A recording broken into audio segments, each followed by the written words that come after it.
ইয়া আইয়ুহাল্লাযীনা আমানু লা তাত্তাখিযু আদুওয়ি ওয়া আদুওয়াকুম আউলিয়া। হে আমার অন্ধ জগতের তিনটেই মাদানী আয়াত পড়ছি। 2 নম্বর আয়াতে আল্লাহ বলেন ইয়া আইয়ুহাল্লাযীনা আমানু, খেয়াল হে আমার অন্ধ জগতের অটল বিশ্বাসী পাগলরা, লা তাত্তাখিযু আদুওয়ি ওয়া আদুওয়াকুম আউলিয়া, আমার শত্রু আর তোমাদের শত্রুরে বন্ধু বানাবা না। খেয়াল করেন নাই? খেয়াল করছেন কি বলছি? আল্লাহ বলে আমার শত্রু আর তোমাদের শত্রুরে বন্ধু বানাবা না। আল্লাহ আমাদের শত্রুকে বলে দাও তোমার শত্রুকে। আল্লাহ পাক বলেন তোমাদের শত্রুর নাম ইবলিস, ইন্নাহু লাকুম আদুউম মুবিন।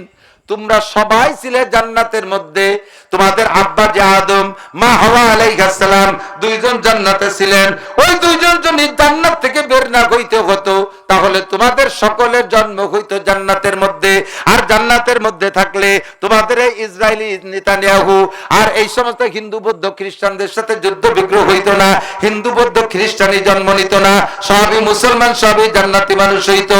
তোমাদের আর কোনো টেনশন থাকতো না। জান্নাতের ভিতরে খেত খাবার নাই, ব্যবসা বাণিজ্য নাই, আমলিগ বিএনপি নাই, জামাত জাতীয় পার্টি নাই, রাজনীতি পচা রাজনীতি নাই, ব্যবসা বাণিজ্য নিয়ে জয় ঝামেলা নাই, কোনো টেনশন নাই। জান্নাতের ভিতরে সুখে শান্তিতে থাকতে পারতে। তোমাদেরকে জান্নাত থেকে বের করছে সেইটা তোমাদের পরম শত্রু, সে হলো তোমাদের শয়তান। ঠিক কি না? শয়তান তোমাদের শত্রু। একটু খেয়াল করেন, কোন চেয়ারম্যানের সবচাইতে বড় শত্রু কে? নিকটতম প্রার্থী, কারণ সে তার স্থান থেকে সরানোর চেষ্টা করতেছে। শেখ হাসিনার বড় শত্রু কে? যারা তারে সমন্বয় আন্দোলন করে সরাইছে তারা। ঠিক কি না? আমাদের বড় শত্রু কে? আমরা জান্নাতের মধ্যে ছিলাম, আমাদেরকে জান্নাত থেকে বের করছে যে, সে আমাদের বড় শত্রু। ঠিক কি ঠিক না? তা আল্লাহ পাক বলেন শয়তান তোমাদের বড় শত্রু, এর থেকে তোমরা সতর্ক থাকবা। ও আমার কোনো ক্ষতি করতে পারবে না। আল্লাহ কয় শয়তান আমার কোনো ক্ষতি করতে পারবে না। এবং শয়তানের একটা নীতি আছে, ও আর যা কিছু করুক আর না করুক, জাগতিক ভাবে, সমষ্টিগত ভাবে, আন্তর্জাতিক ভাবে কোনো দিনও সে খোদাই দাবি করে নাই। ওইরকম ফাঁকে ফাঁকে এক একজনকে ফাঁকি দিছে, কিন্তু সে একবার দেশব্যাপী ইন্টারন্যাশনাল ভাবে কোনোদিনও শয়তান বলে নাই আল্লাহ বলতে কেউ না, আমি আছি। দাজ্জালকে আল্লাহ তাআলা পাঠাবেন এটা মানুষকে পরীক্ষার জন্য। দাজ্জাল কিন্তু আলাদা দাজ্জাল, দাজ্জাল কিন্তু ইবলিস শয়তান না।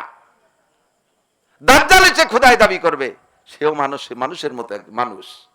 বাকি মূল শয়তান যে সে খোদাই দাবি করে নাই। ও কাজে আমি জানি তোরা মানুষ আল্লাহরে চিনিস না। আমি তো চোখের সামনে 8 লক্ষ বছর ইবাদত করছি দেহে শুনিয়ে, কাজেই আল্লাহর সামনে দাঁড়াই আমি খোদাই দাবি করতে পারবো না। ও কোনোদিনও করে নাই। ও আমাদেরকে পদস্খলন করে জান্নাত থেকে বের করছে আর ঢুকতে দেবে না, কাজেই তার অনুসরণ করবে না। বলতে গেলে বহু সময় লাগবে। আমার বলার মাকসাদ হলো আল্লাহ পাক বলেন আর আমার শত্রুর সাথে তোমরা বন্ধুত্বতা গড়বা না। জানতে চাইলাম আল্লাহ ঠিক আছে আমাদের শত্রু ইবলিসকে চিনছি, তোমার শত্রুকে একটু বলো।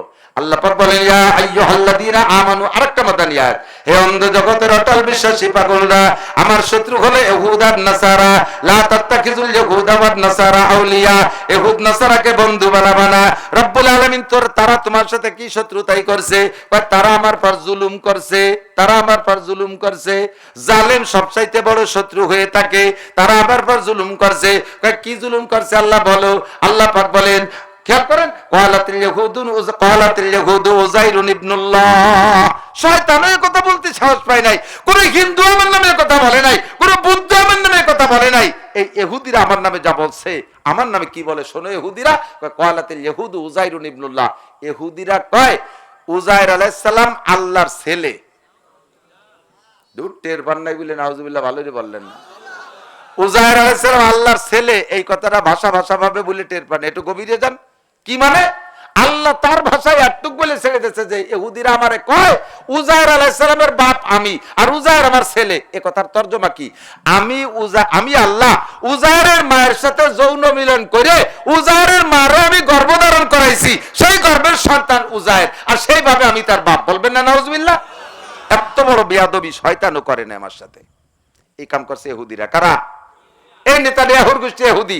এরা আল্লাহ সম্পর্কে এই অপবাদ দেয়, এই জন্য তারা আমার বড় শত্রু, তারা জালেম। 2 নম্বর নাসারা, এরাও জালেম, তারা আমার শত্রু। কেন? কালাতিন নাসারা মাসিহ ইবনুল্লাহ, এই নাসারারা খ্রিস্টান, এই আমেরিকানরা, ইহুদার নাসারা কিন্তু দুইটা জাতি, অনেকে টের পায় না। ইহুদি মুসা আলাইহিস সালামের অনুসরণের দাবি করে, তারা হলো ইহুদি, তারও আগের থেকে আসছে। হযরত ইয়াকুব আলাইহিস সালামের 12 ছেলে, 12 ছেলের ভিতরে এক ছেলের নাম ইহুদা। এই ইহুদার বংশে যারা, আর পরবর্তীতে এসে মুসা আলাইহিস সালামের তৌরাতের অনুসারী, মুসা আলাইহিস সালামকে তারা আজও নবী মানে, পরে ঈসা আর আমাদের নবীকে নবী বলে স্বীকার করে না। এই হলো ইহুদি। আর নাসারা খ্রিস্টান, এরা হযরত ঈসা আলাইহিস সালামের অনুসারী। তারা কি কয়? ক্বালাতিন নাসারা মাসীহ ইবনুল্লাহ। আর নাসারারা কয় ঈসা আলাইহিস সালাম আল্লাহর ছেলে, আমি আল্লাহ নাকি ঈসা আলাইহিস সালামের বাপ। এ কথার কি মানে? কয় মারিয়ামের স্বামী নাই, মারিয়ামের পেটে বাচ্চা হলো কিভাবে? আল্লাহ নিজে মারিয়ামের সাথে যৌন মিলন করে গর্ভধারণ করাইয়া সন্তান জন্ম দিয়েছে, সেই সন্তানের নাম ঈসা। একটু বলেন না নাউজুবিল্লাহ। কয় এমন জঘন্য অপরাধ আমার নামে দিয়েছে। ও দুনিয়ার মুসলমান, হে আমার অন্ধ জগতের অটল বিশ্বাসী পাগলরা, মক্কি বলো, মাদানি বলো, বাঙালি বলো, ভারতী বলো, পাকিস্তানি বলো, আরবি বলো, আজমি বলো, সারা পৃথিবীর মুসলমান যারা আছো, আমার নবীকে নবী বলে স্বীকার করেছো, আমাকে আল্লাহ বলে স্বীকার করেছো, তোমাদের উপর আমার খাস নসিহত থাকলো, আমার খাস ওসিয়ত থাকলো, আর কেউ রে যেমন তেমন জীবনে কোনোদিন ইহুদার নাসারাকে বন্ধু বানাবা না। আমাইয়াতাওয়াল্লাহুম, কয় কি হবে বানাইলে? আল্লাহ পাক বলেন আমাইয়াতাওয়াল্লাহুম মিনকুম ফাইন্নাহু মিনহুম। এই ইহুদ নাসারা জাহান্নামী, কোনো সন্দেহ নাই। যারা তাদের সাথে সম্পর্ক করবে, তারা যারা তাদের সাথে ভালোবাসা রাখবে, তাদেরকে যারা বন্ধু বানাবে, তাদের অনুকরণ করে যারা চলবে, তাদের কালচারে যারা আপনায় নেবে কালচারকে, তাদের আদর্শকে যারা পছন্দ করবে, কিয়ামতের ময়দানে এই মুসলমানদেরকে সেই ইহুদিদের সাথে একসাথে বাঁধে জাহান্নামে পাঠানো হবে। মানুষের সাথে মানুষের ভালোবাসা, আপনি আমাকে ভালোবাসেন, ভালোবাসার বহুত প্রমাণ আছে। আমরা নবীকে ভালোবাসি, কথা বলেন। ভালোবাসতে হলে কি লাগে? ভালোবাসতে হলে কমপক্ষে তো চোখে দেখা লাগে। নবীরে দেখি নেই, কি দিয়ে ভালোবাসি? নবী বলে আমারে ভালোবাসতে হবে। হুজুর আপনারে আমরা সামনে যারা আছি তারা ভালোবাসি, যারা নাই আসবে পরবর্তীতে হবে, তারা কি দিয়ে ভালোবাসবে? হুজুরকে মানে হাব্বা সুন্নতি ফাকাদ হাব্বানি। যে আমার সুন্নতকে ভালোবাসে সে আমাকে ভালোবাসে, কথা বলেন। এই আমলিগ বিএনপি যারা বড় বড় দুই দল আছে, দুই তিন দল আছে, তাদের মূল নেতা আছে না? নৌকরে ভালোবাসলে শেখ মুজিবের ভালোবাসা হয়, নৌকোর হাতে পতাকা থাকলে, হাতে নৌকোর ফ্ল্যাগ থাকলে শেখ হাসিনার ভালোবাসা হয়, দানাশির হাতে থাকলে আর সেই প্লেকার্ড হাতে থাকলে খালেদা জিয়া, তারেক জিয়া, জিয়াউর রহমানের ভালোবাসা হয়। যদি তাই হয় তাহলে আমার নবীর সুন্নতের পতাকা আমার হাতে থাকলেও নবীকে ভালোবাসা হয়, ঠিক না? এটা যেমন হয় ইহুদ নাসারাদের পতাকা হাতে থাকলেও ইহুদ নাসারাকে ভালোবাসা হয়, কথা কর না কে? ইহুদ নাসারার পতাকা নাই কোন বাড়ি, নাই কোন বাড়ি। অমুসলমানদের কালচার মুসলমানের সকলের মধ্যে ঢুকাই দিয়েছে। বলতে গেলে রাতের পর রাত লাগবে। মুসলমান যুবক, প্যান্টটা পরো। আল্লাহর নবী বিয়ের সময় তো প্যান্ট পরছিলেন। 11টা বিয়ে করছে হুজুর, প্রত্যেকটা বিয়ের সময় হুজুর জিন্সের প্যান্ট পরে গেছে না? হয়। আবু বকর তো জিন্সের প্যান্ট পরতেন, হযরত ওমর 3/4 প্যান্ট পরতেন না? উসমান আর নায়ককে মতো মেসির গেঞ্জি তো সব সাহাবাই গায়ে দিতেন। কিং জং উত্তর কোরিয়ার প্রেসিডেন্ট, কুত্তো সুলাই দিয়ে চুল কাটে, মুসলমান যুবক সেই স্টাইলে চুল কাটায়, কথা বলেন। তাহলে তোমার কোন জায়গা হাত দেবো যে সেই জায়গা তোমার অমুসলমানদের পতাকা নাই? ব্রাজিল, আর্জেন্টিনা পশ্চিমে ইহুদ নাসারাদের খেলা সমর্থন করে বাংলাদেশে 3 মাইল 4 মাইল 5 মাইল পর্যন্ত একটা পতাকা বানাইছো, প্রত্যেকের বাড়ির উপরে পতাকা টানাইছো। তুমি ইহুদ নাসারাদের দালাল, তোমার বাড়ি তাদের পতাকা। ফিলিস্তিনের মুসলমানদেরকে বাড়ি শেষ করতেছে, কোন বাড়িতে একটা ফিলিস্তিনের পতাকা দেখলাম না। আবার গল্প মারো আমি আল্লাহর সৈনিক, উলাইকা হিজবুল্লাহ, আমাকে ছেড়ে দেন, আমি ফিলিস্তিন যাব যুদ্ধ করতে। তোমার যদি ভিসা দেয় ফিলিস্তিন জাতি, তাহলে তুমি ফতে কোন জায়গা নাই মিতে কিসেন বেসপানে, তুমি জায়গা মতো যুদ্ধ করতে যাবে না। ফতেতে তুই কামাইতে লেগে যাবি এক জায়গা, তোর ভালোই রিসিনি, কথা বল না কে? মুসলমানের সব ভালো লাগে, টেবিল চেয়ারে খানা খাইতে ভালো লাগে, টেবিল চেয়ার নইলে স্টাইল হয় না। তিরমিজি শরীফ 2য় খণ্ডের 1ম হাদিস, সাহাবী রাবি বলেন মা কাল রাসূলুল্লাহ সাল্লাল্লাহু আলাইহি ওয়াসাল্লাম আলা খেওয়ান, খেওয়ান মানে টেবিল। হুজুর কখনো টেবিলই খানা খান নাই। একদল কয় যে হুজুরি যাবার আর টেবিল ছিল না। ইদানিং কালে হুজুররাও খাওয়া শুরু করছে। ইসলামের তো অনেক দল আছে, কোন কোন দলের কাছে আবার চেয়ার টেবিল, যে ডাটে সাথে বুক টান টান করে খাচ্ছে। এই যে হাদিসে হুজুর দিয়ে কইলে কয়ে গেল যে হাদিস টেবিল চেয়ারে হুজুর খান নাই, কয় যে হুজুরি জামানের টেবিল ছিল না, তো থাকলে তো হুজুর খাইতেন। কত বড় দাঁতাল চিনতে পারেন দি। রসুলের জামানায় যদি চেয়ার টেবিল না থাকবে তাহলে এই হাদিসটা সেই জামানায় কে বললো?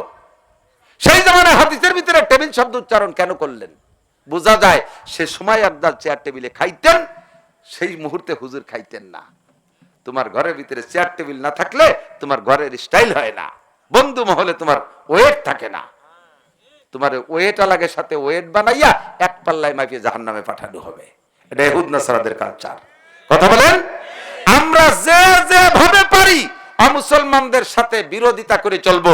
নবী পাক বলেন কালিবুল ইহুদ আন নাসারা, প্রত্যেকটা কার্যক্রমের ভিতরে ইহুদ নাসারাদের সাথে বিরোধিতা করে চলো। নারী আর পুরুষ যদি আমার সাথে জান্নাতে যেতে চাও, যদি আমার সাথে জান্নাতে যেতে চাও, অন্ধ জগতের অটল বিশ্বাসী বলে যদি প্রমাণ করতে চাও, কালিবুল ইহুদ আন নাসার, নবী পাক বলেন আমি অন্য কোনো জাতিকে অত শত্রু মনে করি না, ইহুদ নাসারাকে যত মনে করি। আর মুশরিক তো আছেই, ভারতের হিন্দুরা সব মুশরিক। হিন্দুরা কি মুশরিক? আল্লাহ পাক বলেন ইন্নাল্লাহা লা ইয়াগফিরু আন ইউশরাকা বিহি ওয়া ইয়াগফিরু মা দুনা যালিকা লিমান ইয়াশা। ইন্না লিল্লাহি ওয়া ইন্না ইলাইহি রাজিউন পড়েন, দোয়া পড়েন, কারেন্ট যার দোয়া। আল্লাহ পাক রব্বুল আলামিন আমাদের কারেন্টের ব্যবস্থা করে দিক, বলেন আমিন। নড়াচড়া করব না, শোনা যাচ্ছে তো?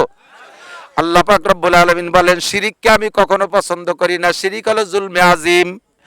যত হিন্দু আছে সমস্ত হিন্দু এবং বুদ্ধরা মুশরিক, এর মধ্যে সন্দেহ নাই। মুশরিকদের সাথে বন্ধুত্ব হবে না। আমার বাংলাদেশের সংখ্যা গরিষ্ঠ হিন্দুদের পর বলে আমরা জুলুম করি, একেবারে তাজা মিথ্যে কথা বানাইয়া ভারতের ভিতরে সংখ্যাগুরু সংখ্যালঘু মুসলমানদের উপরে নির্যাতন করতেছে। এটা তো একেবারে ওপেন মিডিয়ায় চলে আসছে। কথা বলেন ঠিক কি ঠিক না? ওই নরেন্দ্র মোদী কসাই নরেন্দ্র মোদী এটা মুসলিম বিদ্বেষী, হাজার হাজার নেতাদেরকে লাগাই দিয়া আজকে মুসলমানদেরকে ধ্বংস করতেছে, মসজিদগুলো ভাঙতেছে, মাদ্রাসাগুলো তালা লাগাইতেছে। আমার এই দেশে কোনো হিন্দু বলতে পারবে না আমরা হিন্দুরা, মুসলমানরা হিন্দুদের মন্দির ভাঙ্গি, তাদের মূর্তি ভাঙ্গি। বরঞ্চ 5ই আগস্টের পরে ওই হিন্দুরাই নিজেদের মন্দির ভাঙ্গা এক হিন্দু আর এক হিন্দুর পর অত্যাচার কইরা এইটা মিডিয়ায় তৈরি করে এরপরে ছাড়তেছে যে মুসলমানরা অত্যাচার করতেছে, ভাঙতেছে। এইটা টের পাই আমরা, মুসলমানরা তাদের মন্দিরও পাহারা দিছি। কথা বলেন ঠিক ঠিক না? তাদের পূজা পাঠ অনুষ্ঠানে আমরা আনসার দিয়েছি, মাদ্রাসার ছাত্র দিয়ে পাহারা দিয়েছি। ও দোস্ত, এইটা শুধু আমরা করি, কিন্তু তারা তার এগেনস্টে এর প্রতিদানে তারা আমাদের এমন করে না, বরঞ্চ মুসলমানদেরকে হত্যা করে। ইসরায়েলিরা যেমন ফিলিস্তিন গাজার মুসলমানদেরকে মারতেছে, রাশিয়া এবং আমেরিকা এবং ন্যাটো বাহিনী মিলে 40 বছর 42 বছর পর্যন্ত আফগানের মুসলমানদেরকে ধ্বংস করেছে। আল্লাহু আকবার। এর আগে 350 বছর আগে, আজ থেকে 350 বছর আগে এই দেশে ইংরেজ আইসা সমস্ত মাদ্রাসাগুলো ধ্বংস করেছিল। 80,000 দাওরায়ে হাদিস মাদ্রাসা ভারত উপমহাদেশ থেকে তালাবন্দি করে দিয়েছিল। লক্ষ লক্ষ আলেমকে গাছের সাথে ঝুলিয়ে জীবিত অবস্থায় গায়ের চামড়া ছিলে ফেলাই দিয়ে তাদের শহীদ করে হত্যা করেছিল। ও দোস্তরে, তার এগেনস্টে আমরা তেমন কিছুই করি নাই। আমরা শুধু আন্দোলন করেছি। ইংরেজরা দেশ থেকে পালায় চলে গেছে, সেই ইংরেজরা বসে নাই, আবার ইংরেজদের ব্রেনে এই আমেরিকানদেরকে ইসরায়েলিদেরকে লাগাই দিয়া গোটা বিশ্বের ভিতরে আবার বিশ্বযুদ্ধ শুরু করার, বিশ্বযুদ্ধ তৈরি করার একটা পাইতারা বানাইতেছে। যদি আপনার না জানা থাকে তাহলে হযরত মাওলানা কাজী মুতাসিম বিল্লাহ রাহমাতুল্লাহ আলাইহির লেখা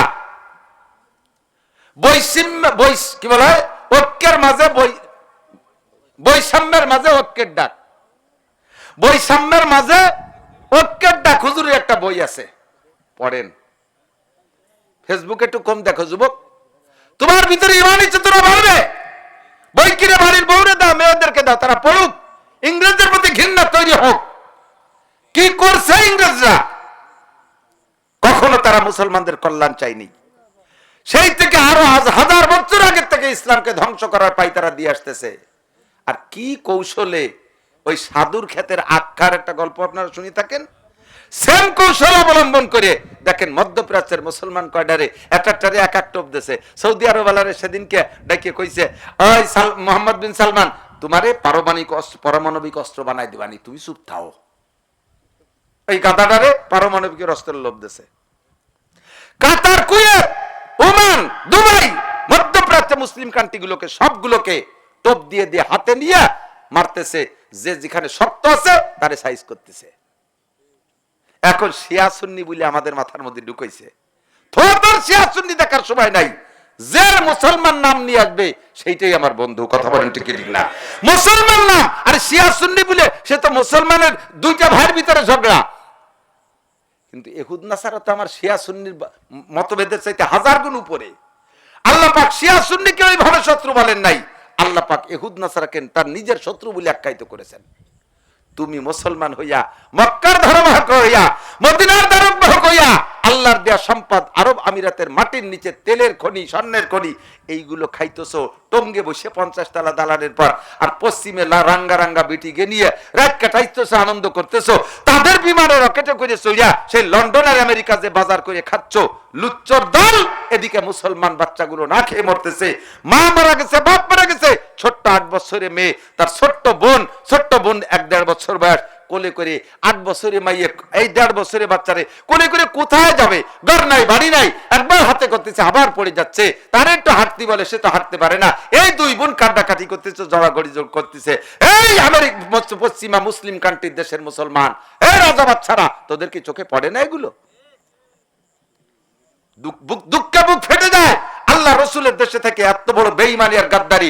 তুরস্কের প্রেসিডেন্ট এরদোগান সারা দেশের মুসলমানরা তার পক্ষপাতিত্ব, আমরা প্রশংসায় পঞ্চমুখ ছিলাম। সর্বপ্রথম মাঠে আমাদেরকে এভাবে সম্মেলন করে ডাকছে, সবচাইতে বড় সম্মেলন করেছে এরদোগান।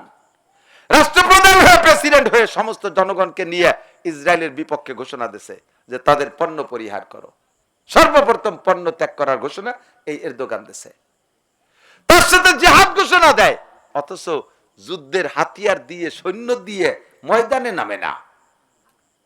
তার সাথে তাদের পণ্য বর্জন, কূটনৈতিক সম্পর্ক বর্জন, এত কিছু বলছে, নিন্দা করছে, অথচ ওপেনে নামে না। ঘটনা কি? বুঝে বসে আসেই না। সেম কোয়ালিটির শয়তান। এই শয়তানের উপর বোঝা যায় না, ভিতরটা আলাদা রকম। এরপরে খবর নিয়ে দেখা গেল ইসরায়েলের যত তেল তার অর্ধেকের বেশি দেশে এরদোগান। ইসরায়েল এর ভিতরে সরাসরি তৈরি করা অস্ত্র দেশে, এবং অস্ত্র বানানোর যে ম্যাটেরিয়াল জাহাজ বরে বরে তাই ইসরায়েল দেশে। এই এরদোগান মুনাফিক।